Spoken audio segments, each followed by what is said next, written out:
Hi guys, tuturuan ko po kayo kung paano po mag-withdraw sa TikTok. Yung mga komisyon po na pumapasok po sa ano po natin sa TikTok shop.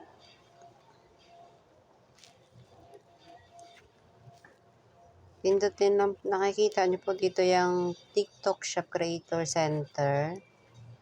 Click lang to. Tapos meron ditong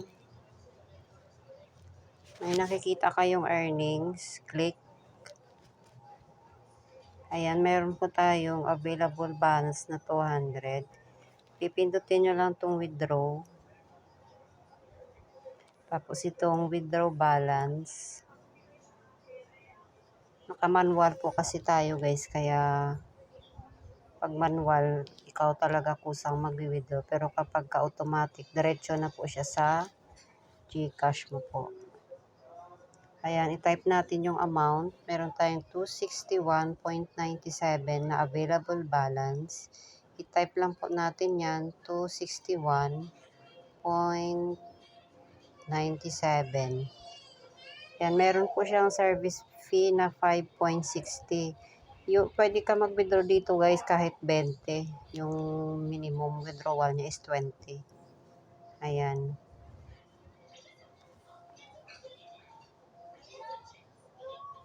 Ayan, 261 less 560 guys. Mag-withdraw ta. Ito guys, so may nakita kang estimated receiving amount. Ito yung minimum nila na withdrawal, 20. 255.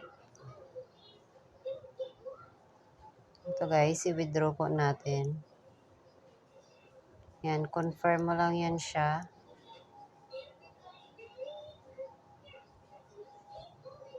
Yan. May nakita kayong withdrawal in progress. Yan, sinasabi niya dito, funds should arrive in 1 business days. Pero dumadating naman agad guys. Ito na guys, so may nag-text na naka-receive na tayo sa TikTok shop. Ayan po, you received 249.40 from TikTok shop. Ayan lang po, ganyan lang po kadali mag-withdraw kay TikTok guys. Thank you for watching.